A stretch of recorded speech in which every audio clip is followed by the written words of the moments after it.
Hello, Mystics. I am excited to share with you the lesson that you chose, Occult 102, the difference between the left-hand path and the right-hand path. So let's get started. There are many types of magic in our world that have evolved over several centuries. In the postmodern age of magic, after the influential characters of the 20th century, like Aleister Crowley, H.P.B. Blavatsky, A.E. Waite, Manly P. Hall, and Gerald Gardner, a new understanding of magic emerged. It's important to know that the understanding of the right-hand path and the left-hand path are based in Western esotericism. This terminology is used in various groups involved in the occult and specifically ceremonial magic. Left-hand path and the right-hand path are the dichotomy between two opposing approaches to magic. In some definitions, the left-hand path is equated with malicious black magic or black shamanism, while the right-hand path is more benevolent white magic. This is an inadequate explanation.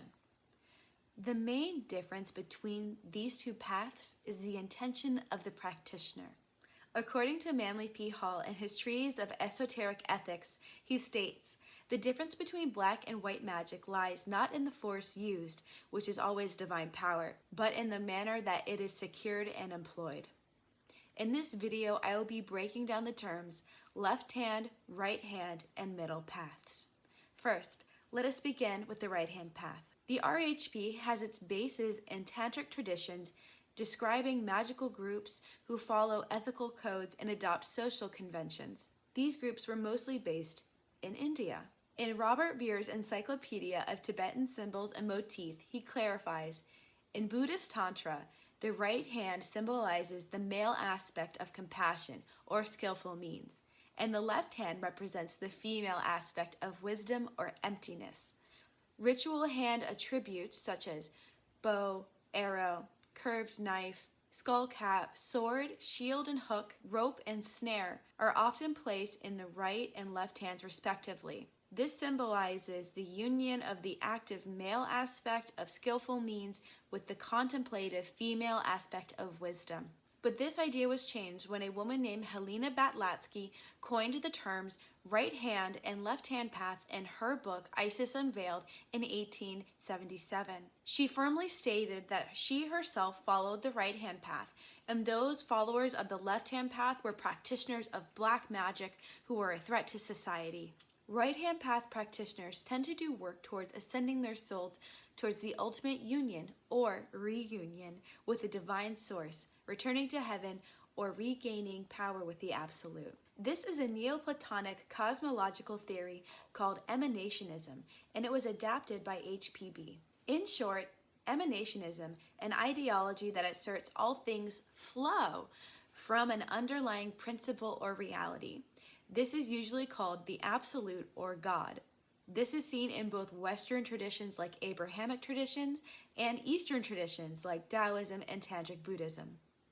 The absolute is a source, a place of non-duality, but simply everything means unity and energy are only separated in the lower realms or worlds. Now, let's break down the left-hand path. The left-hand path espouses the breaking of taboo and the learning to enjoy pleasures of earth. This Sanskrit term meaning left-handed attainment is also synonymous with left-hand path. In the 20th century, this term LHP was conflated with black magic that was propagated more widely with the fear of Satanism and of political ideology like communism. This path is heavily misunderstood as it often becomes a scapegoat for people who do not understand the alternative community.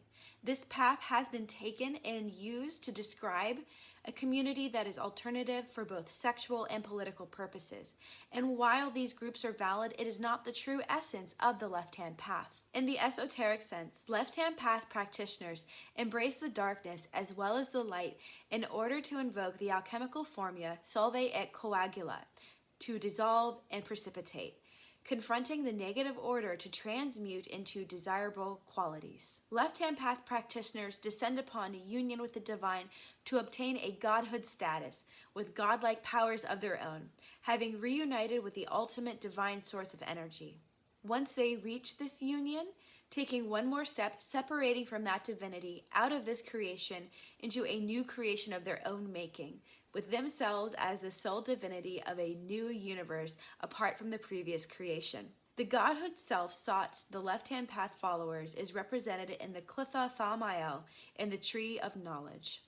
I think this would be a good time to talk about the difference between Satan, Lucifer, the devil, and evil, because all are different, but unfortunately they are often used interchangeably. I will be quoting from Manly P. Hall's Treatise of Esoteric Ethics. The devil is a natural principle, the product of natural means and the ultimate of natural perversion. The difference between the devil and Satan, according to Manly P. Hall. The devil is a word that is used to cover two excesses of polarity in nature. Unbridled mercy creates weakness, and unbridled severity creates cruelty. But let's be clear here.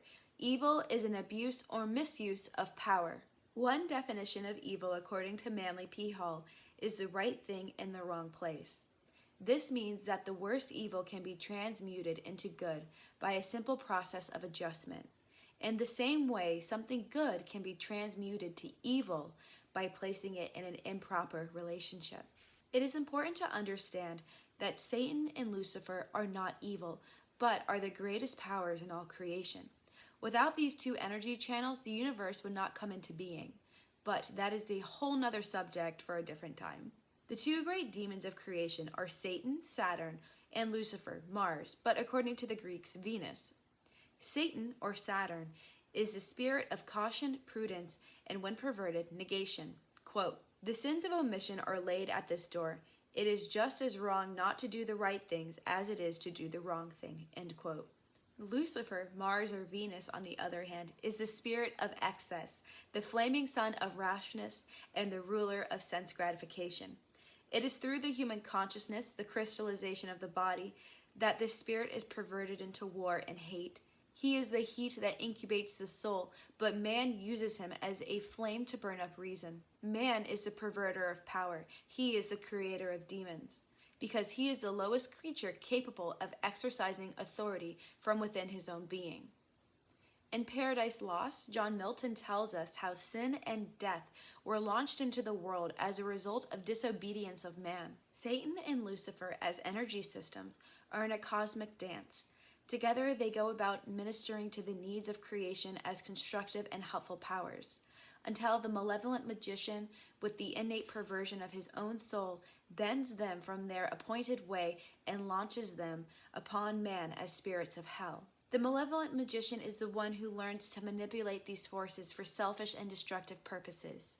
Ignorance is not malevolent magic, but the greatest ally of the malevolent magician. So as you can see, these distinctions seem to leave out the most important parts of infernal magic, and instead use blanket terms like black or evil. The left-hand path is much more detailed and integral to life. In the last 150 years, there has been a movement towards working with both hands, or walking with both paths. This is the last path we will be talking about, the middle path. The first time we see the middle path appear in writing is in the Buddhist tradition. It is the first teaching that Buddha delivers after his awakening. The expression the middle way refers to the Buddhist understanding of practical life, avoiding the extremes of self-denial and self-indulgence, as well as the view of reality that avoids extreme positions of eternalism and annihilationism. But when we are specifically talking about Western Hermeticism, temporary occultists like Peter J. Carroll have stated that both paths can be followed by a magical practitioner because they both have the same end. And that end is a form of enlightenment. He uses the analogy of a person having two hands, a right and a left, both which serve the same master to reach enlightenment. And that is why I use the term of working with both hands, because there is also a false light. An example of this is too much toxic positivity. Too much light is weakness, and too much darkness is cruelty. The universe is made of both energies, and we have both energies inside of us. Plato wrote an allegory called the chariot in his dialogue, the Phaedrus. The chariot allegory is used to explain his view of the human soul, and I think it plays in very nicely with the idea of the left and right-hand path. It is important to know that Plato views the soul as a kind of composite in which many different elements are blended together and affect each other. He uses the allegory of the charioteer to explain that love is a reflection of the love of forms and thus a divine madness. He does this through a character of Socrates who uses it in a discussion of the merit of love as divine madness. Plato paints a picture of the charioteer driving a chariot pulled by two winged horses. Quote, "The first charioteer of the soul drives a pair of horses, and secondly, one of those horses is of noble breed, but the other is quite the opposite, and in this case driving is unnecessarily difficult and troublesome." The charioteer represents intellect, reason, and the part of the soul that must guide the soul to truth. One horse represents the rational and moral impulse, or a positive part of passionate nature, while the other represents the soul's irrational passions and appetites. The charioteer directs the entire soul/chariot, trying to stop the horses from going different ways and go down the middle towards the path of enlightenment. Plato goes on to describe a great circuit which the soul makes as they follow the gods to the path of enlightenment. For those few who are able to become fully enlightened, they will be able to see the world of forms in all its glory. Some souls may have difficulty controlling the black horse, the appetites, and even with the help of the white horse, they cannot do it. They may bob up and down into the world of forms, but at other times, enlightenment is completely hidden from them. If the soul is overcome by the black horse or forgetfulness, it will lose its wings and be pulled down to earth. Should that happen, the soul is incarnated into 9 kinds of human according to how much truth they have held. In order of decreasing levels of truth seen in the categories are 1. Philosophers, lovers of beauty, men of culture, and those dedicated to love. 2. Law-abiding kings or civic leaders. 3. Politicians, estate managers, or businessmen. 4. Those who specialize in bodily health. 5. Prophets or mystery cult participants. 6. Poets or artists. 7. Craftsmen or farmers. 8. Sophists or demiurgs. And 9. Tyrants. Some scholars suggest that this metapsychosis is intended to be figurative, but other scholars argued that it could be literal as well.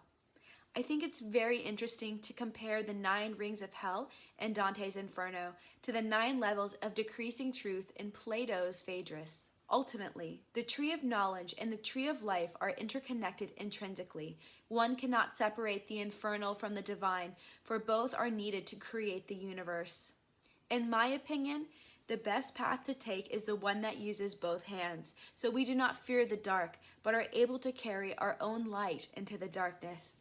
For as Lucifer once told me, "Where will you go when the light is extinguished?"